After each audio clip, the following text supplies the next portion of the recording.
Siap juga. Assalamualaikum warahmatullahi wabarakatuh. Waalaikumsalam warahmatullahi wabarakatuh. Silakan duduk.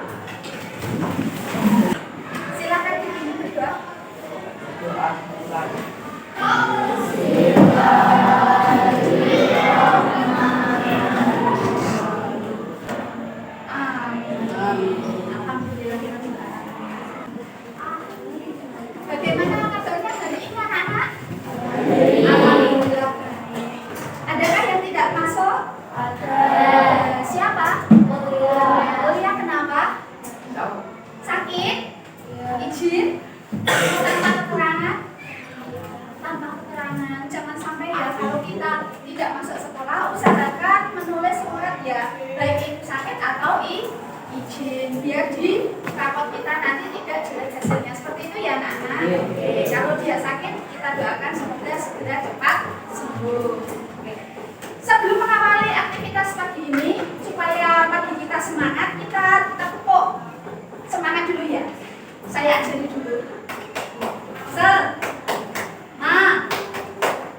tepuk semangat. Gitu ya. Aku anak Indonesia hebat. Setelah tepuk semangat, sekarang kita bersama-sama melakukan tepuk semangat. Siap anak-anak? Oke. Tepuk semangat. Tepuk semangat.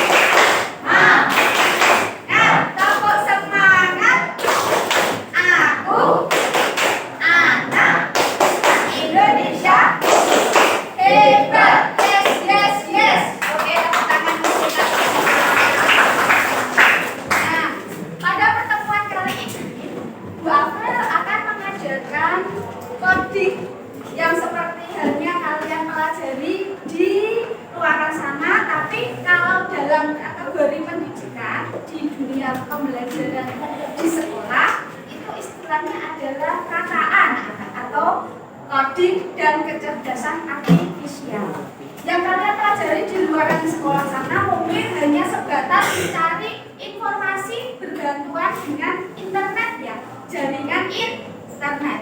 Tetapi saat memasuki dunia sekolah dan ada mata pelajaran coding, anak-anak nanti diajarkan tentang bagaimana membuat sebuah situs website, kemudian memasukkan prompt.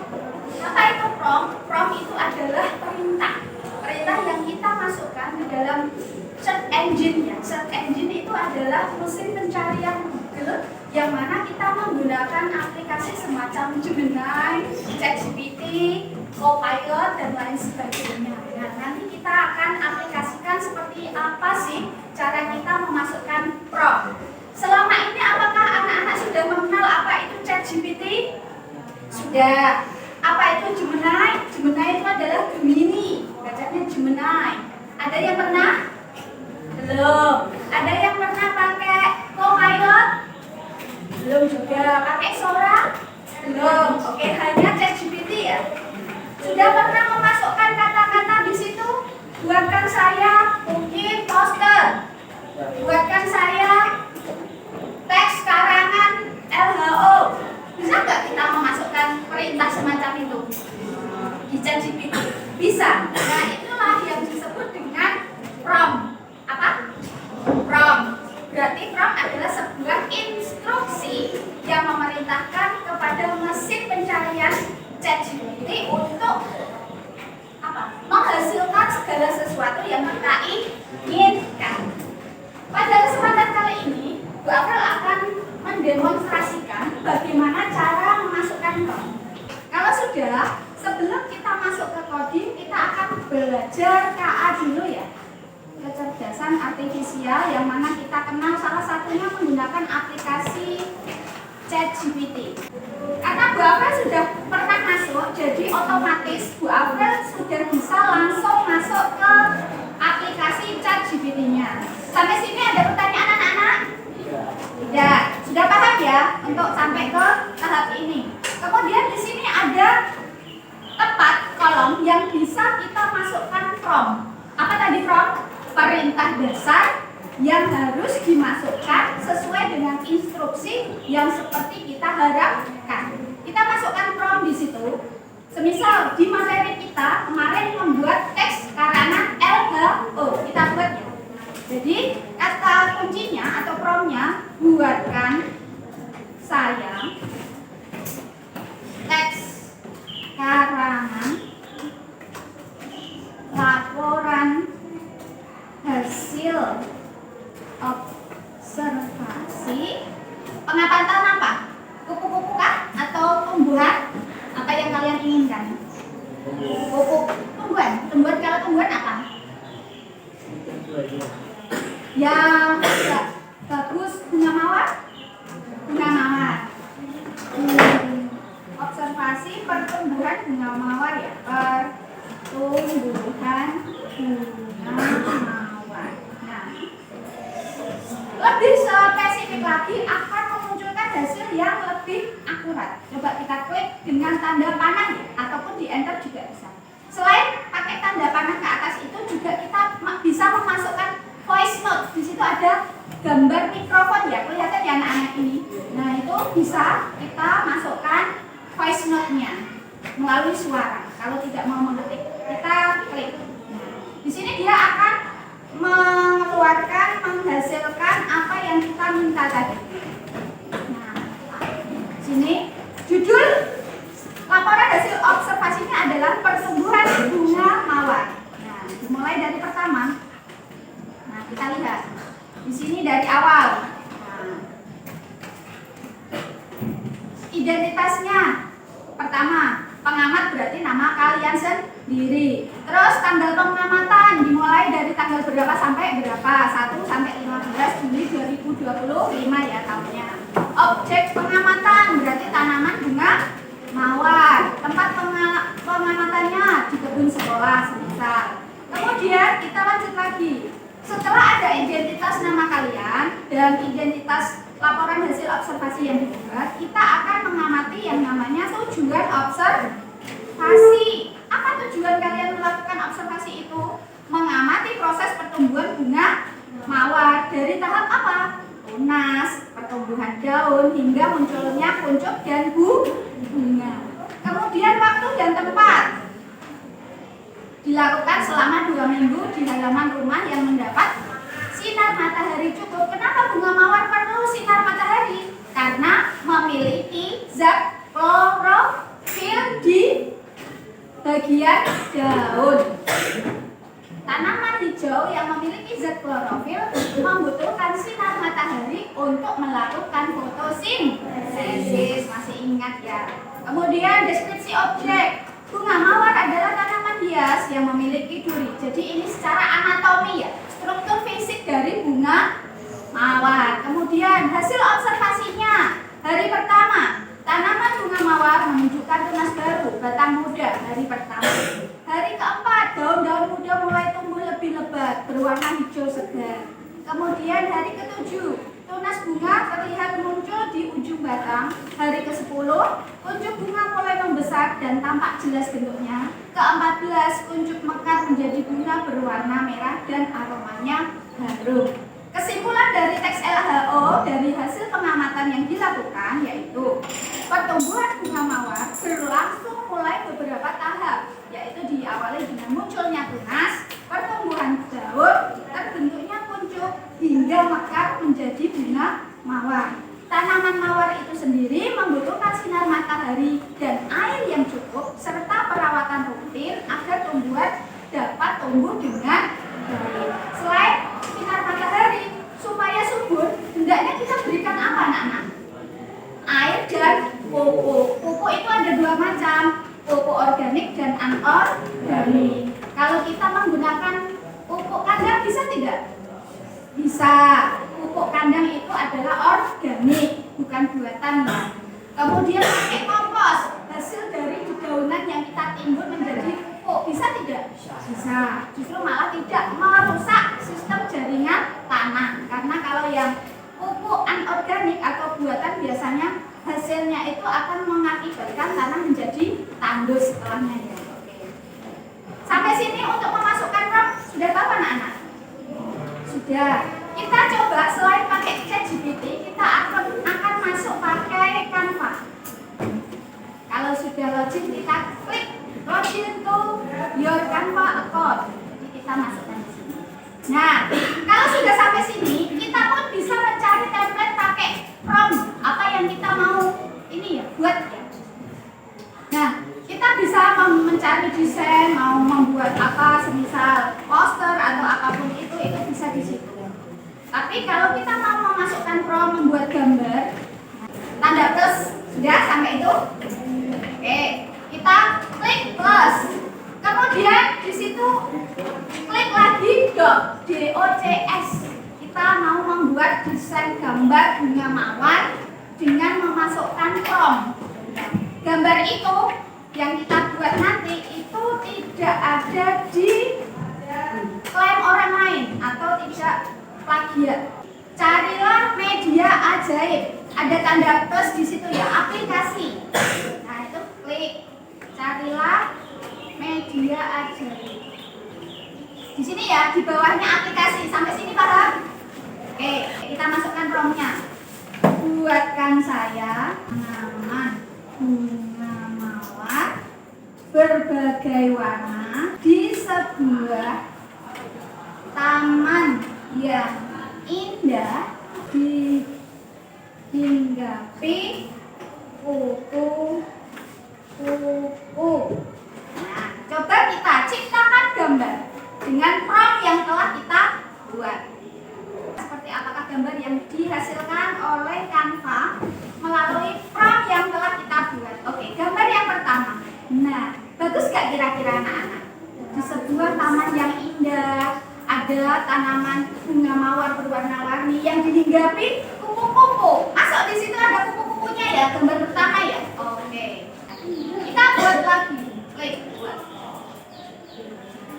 Nanti coba kita tambahkan ada seorang gadis kecil duduk di bangku taman gitu ya. Yang kita masukkan, apakah nanti keluar ada gadis kecil di sana?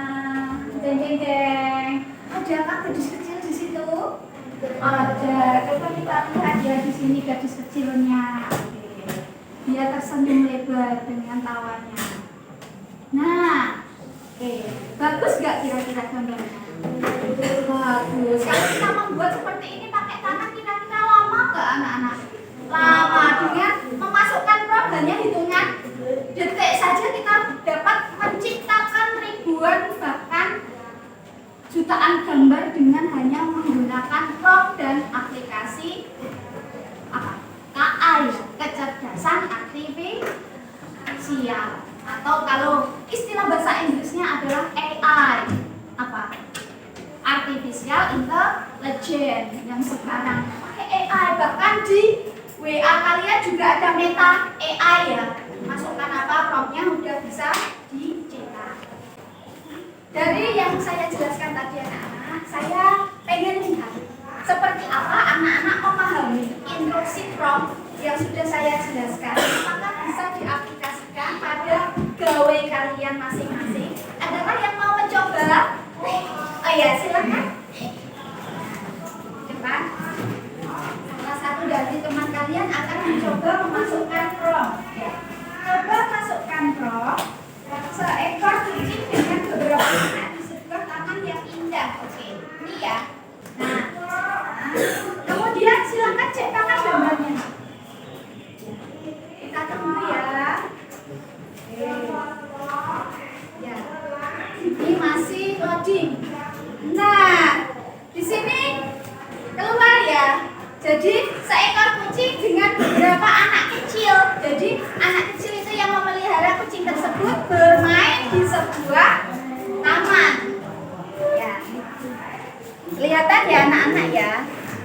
Jadi ada seekor kucing di sebuah taman dan beberapa anak kecil. Sama seperti prompt yang dimasukkan. Terima kasih ya sudah berbagi dengan teman-temannya. Sampai sini ada pertanyaan anak-anak? Tidak ada. Kalau tidak ada, saya akan menunjukkan selain prompt juga ada kita aplikasi coding ya. Kita simak bersama-sama.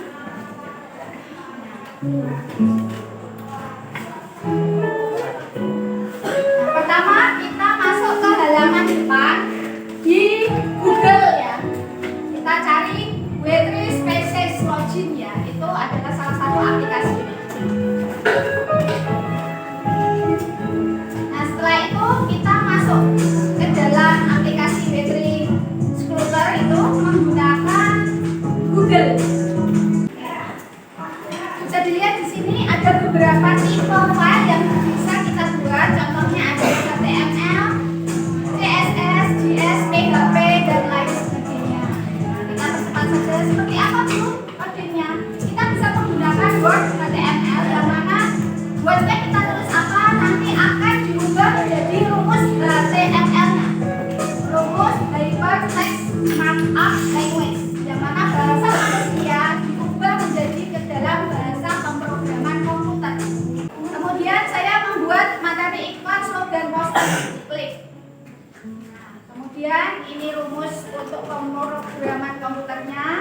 Jadi halaman yang kita bisa baca, bisa digunakan untuk berkomunikasi bahasa manusia, bukan bahasa mesin komputer lagi. Jadi kita ubah bahasa komputer diubah menjadi ke bahasa manusia yang bisa dimengerti. Bisa memasukkan foto, gambar, bahkan video. Bisa. Nah, ini saya rangkumkan. Kemudian Bapak juga membuat buku roman ya, Semburat Senja di Logi. Ini juga saya buat. Saya buat codingnya juga untuk roman saya. Ini bisa dibaca ya, karya Aprilia Puspitasari ya. Berarti saya sendiri ya yang membuat pemrograman coding ini. Harapannya anak-anak juga bisa membuat semacam ini. Membuat pemrograman komputer menjadi bahasa yang bisa dimengerti. Oke. Sampai sini karena jamnya sudah berakhir, adakah pertanyaan anak-anak? Kita refleksikan pembelajaran hari ini. Yang pertama tadi, kalau kita mempelajari sebuah aplikasi KA, kecerdasan artifisial menggunakan ChatGPT, Gemini, kemudian Copilot, Sora dan lain sebagainya, kita harus memasukkan apa dulu tadi? Prompt atau instruksi yang hendak kita masukkan ke dalam search engine, kata kuncinya ya. Kemudian setelah itu baru kita bisa add enter untuk mengubah prompt menjadi sebuah desain atau sebuah teks yang seperti kita harapkan.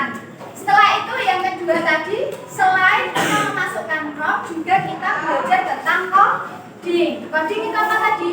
Bahasa pemrograman komputer yang mana mengalih bahasakan dari bahasa komputer menjadi bahasa manusia yang dapat digunakan untuk berkomunikasi. Bisa dimengerti ya? Tapi kalau lihat bahasa komputer tadi ada X-bar, kemudian rumus-rumus, apakah kita mengerti?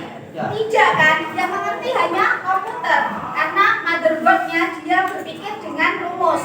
Tapi untuk mengalih bahasakan dari bahasa rumus ke bahasa manusia harus diubah menjadi pemrograman yang disebut coding. Seperti itu ya. Sampai sini ada pertanyaan? Tidak ada. Apakah kalian senang anak-anak? Kalau senang, silahkan reaksikan dengan 2 jempol. Senang dengan pembelajaran coding? Alhamdulillah, terima kasih. Sekian dari Bu April. Terima kasih waktunya. Sebelumnya saya minta maaf kurang lebihnya. Terima kasih. Wassalamualaikum warahmatullahi wabarakatuh. Waalaikumsalam.